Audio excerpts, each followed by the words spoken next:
Hai girls, balik lagi di channel YouTube-nya cewekbanget.id. Nah, kali ini kita kedatangan tamu spesial, salah satu boyband Indonesia, apalagi kalau bukan B-Force. Halo semuanya. Halo. Halo Kak. Halo, ini hari ini mereka full team ya, karena kelima membernya benar-benar sudah hadir di media visit kali ini. Nah, yang pertama, aku mau mengucapkan selamat karena sudah merilis single terbaru kalian yang judulnya Together, Stronger, Better. Benar nggak tuh? Hai. Ya, benar. Thank you Kak.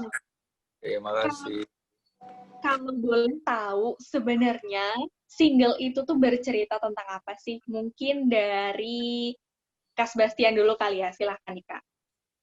Ya, sebenarnya singlenya sendiri itu bercerita tentang perasaan kesepian ketika kita nggak sama-sama orang yang kita sayang, jauh dari orang yang kita sayang. And then di bagian build, di sini diceritakan melalui liriknya kalau kita udah sama-sama lagi, dan di bagian refnya lagunya menceritakan tentang euforia. Apa ya euforia tuh bahasa Indonesianya? Apa ya? Euforia. Bantuin? Boleh dibantuin? Kesenangan. Oh iya Kayak benar, kesenangan. Ya happiness ketika udah bareng-bareng lagi gitu. Oke. Sebenarnya lagu ini tuh ada kaitannya nggak sih sama fans kalian? Pasti ada, karena ini sebenarnya lagunya emang menceritakan tentang keeksisan sebuah boyband. Kehadiran dari B4 sendiri, jadi pasti ada kaitannya dengan tim B sih. Oke. Nah, aku boleh tahu nggak sih apa yang bikin kalian, oke, kita kayaknya harus rilis single baru nih. Misalnya setelah 3 tahun vakum, terus tiba-tiba muncul lagi dan membawa single yang super fresh.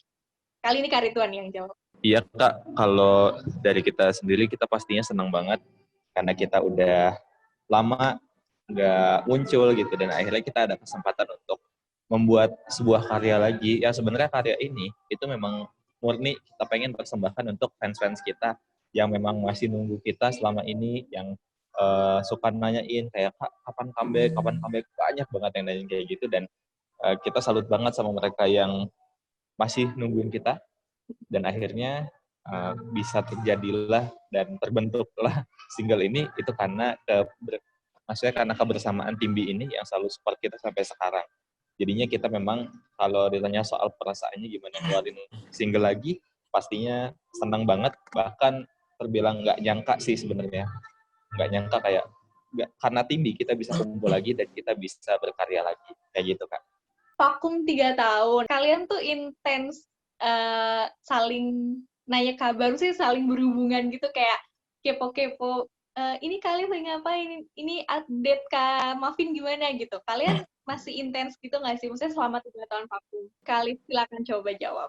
Oke. Ya, jadi kita untuk coba komunikasi intens antara satu sama lain itu kita bikin 5 grup WhatsApp yang berbeda-beda judulnya. Ada B-Force Kangen, B-Force bikin lagu, B-Force recording. Jadi itu semua adalah B-Force Management. B-Force Management. 5 grup WA itu kita manfaatin buat kita itu saling tukar pikiran, terus kayak yang nggak putus komunikasi satu sama lain. Dan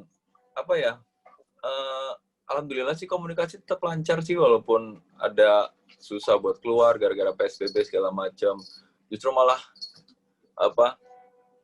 komunikasi online-nya makin gimana ya? Makin banyak meet up online gitulah.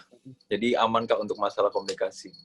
Karena Alif sendiri juga suka minta pap gitu ya. Pap. Iya. Ridwan pap dong, pap lagi di mana gitu loh. Nanti kita juga tahun depan akan merilis lagunya pap. Jadi kayak pap. Dap.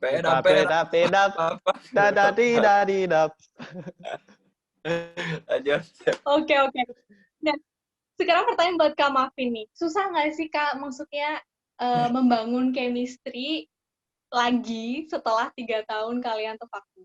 Ayo Kak Mavin jawab. Meskipun Kak Alif tadi katanya sering minta pap ya. Kalau untuk chemistry karena dulunya juga kita B-Force ini terlahirnya dari suatu ajang pencarian bakat TNBGB yang ada di GTV waktu itu. Jadi kita udah bonding banget di saat itu karena kita kan harus kayak pertama kita harus bertukar-tukaran member dan akhirnya kita menjadi berlima dan kita harus tinggal bareng waktu itu waktu karantina. Jadi waktu balik lagi itu karena mungkin kangen jadinya ngerasanya kayak oh iya masih sama seperti dulu. Malahan jadi lagi pada lebih gila gitu loh. Karena yang udah lama nggak datang banyak yang pengen diluapkan jadinya lebih gila ya. Jadi kayak selama proses penulisan lagu gitu. Ada cerita-cerita menarik nggak sih? Misalnya kayak tiba-tiba randomly kalian lagi nulis lagu gitu atau lagi bikin musiknya gitu. Tiba-tiba Kak Alif ngelawak gitu. Ada nggak sih kayak pengalaman-pengalaman seru pas lagi kalian tuh memproduksi lagu ini? Silahkan nih, Kak Ridwan mungkin ya yang jawab. Kalau untuk produksi lagu, sebenarnya nggak ada mungkin nggak ada yang aneh sih Kak. Kalau lagu ya untuk lagu, karena memang kita bikin lagu ini sebelumnya itu udah pernah jadi si liriknya, nadanya udah ada. Tinggal kayak ganti musiknya aja. Kita koordinasi sama pembuat arranger musiknya gitu. Jadi so far nggak pernah ada yang aneh-aneh. Cuma mungkin kalau dari segi pembuatan MV-nya justru yang kayak ada hal-hal lucu gitu. Karena kayak di pas pembuatan MV tuh ada di satu scene yang aku tuh, karena kita pakai transisinya itu nggak diedit Kak. Aku harus lari-lari gitu loh, kayak dari posisi satu ke posisi lain itu aku lari-lari. Jadi kalau misalkan ada video behind the scene-nya itu kocak banget. Video aku lari-lari dari posisi satu ke yang lain itu lebih ke sana sih. Jadi mungkin kalau dari lagu nggak ada, tapi dari MV mungkin ada beberapa yang lucu dan mudah-mudahan nanti kita bisa keluarin juga sih video behind the scene-nya gitu. Yang berikutnya itu buat Kak Sebastian. Kak, aku mau tanya dong, kan lagi pandemi, maksudnya kita kan lagi dianjurkan untuk di rumah aja, dan ya karantina di rumah aja gitu. Apalagi PSBB kan kemarin-kemarin. Ada nggak sih kesulitan selama recording lagunya mungkin?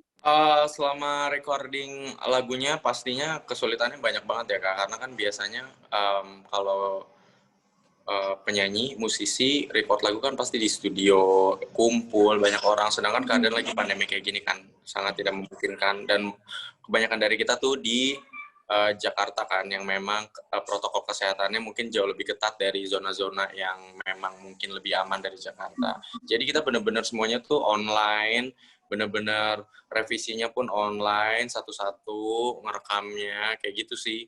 Jadi banyak banget. Jadi lebih makan banyak waktu sebenarnya dibanding kalau recording seperti biasa, kayak gitu. Kesulitan pas bikin lagunya sih, karena kalau setahu aku kayak ngebikin lagu kalian harus rekaman, terus nanti harus di-arrange bareng-bareng sama produser musiknya, bener nggak sih? Maksudnya aku jadi tanya itu step-stepnya itu susah nggak sih gitu, apalagi PSBB gitu, nggak boleh keluar rumah nih.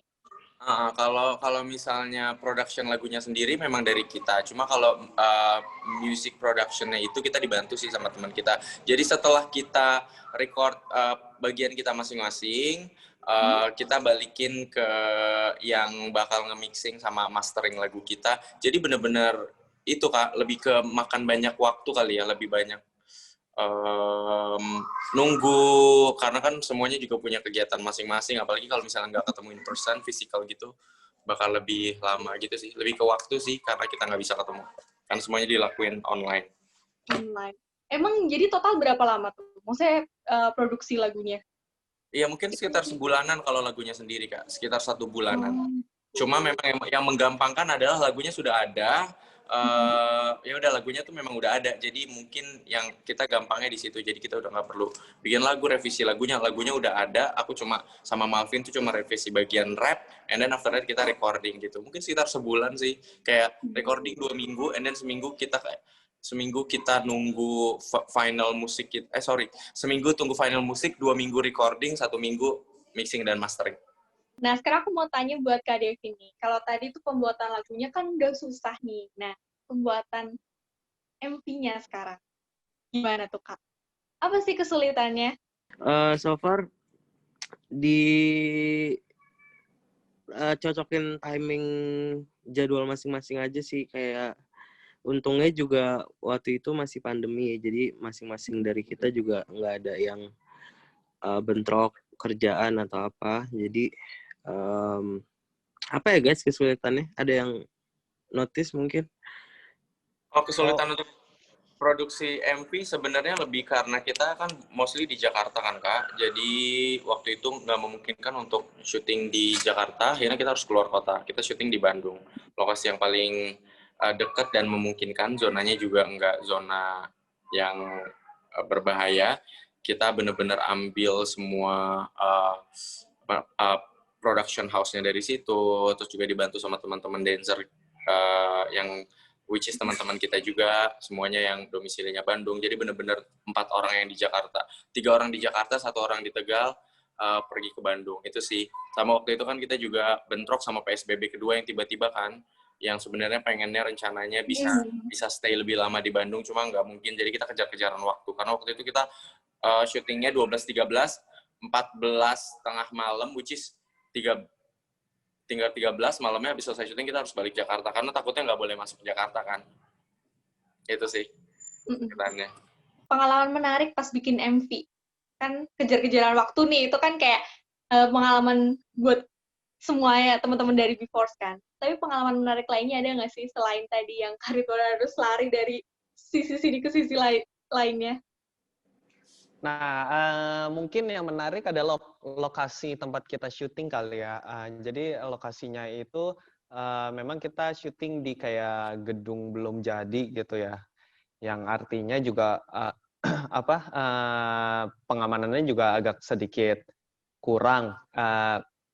Jadi yang menariknya di situ, selagi kita ada di situ, kita harus mencari spot-spot yang pertama aman dan yang kedua terlihat bagus. Jadi kan agak sulit ya. Nah, di saat itu secara tidak sengaja aku menemukan satu spot yang lumayan keren banget. Jadi kayak ada baling-baling besar di atas gitu dan mungkin nggak ada yang tahu kalau itu adalah lokasinya adalah mesin AC sentralnya dari gedung itu. Oke. Jadi kayak lagi iseng-iseng sama videografernya ngelihat ada box gede, apaan ini, terus aku buka, oh rupanya itu AC sentral mesinnya gitu. Jadi Dan kayak video akhirnya, klip Korea Kak, kalau udah iya. Kakak udah lihat. Iya, jadi itu di scene pertama kayak di tuh. studio-studio Korea gitu. Ya udah, akhirnya kita nggak pikir panjang, kita langsung ngegunain aja. Wah, udah deh. Udah masuk aja, masuk. Jadi kita masuk ke mesin AC sentral itu yang kalau nggak salah ukurannya 3x4 ya, kalau nggak salah gitu.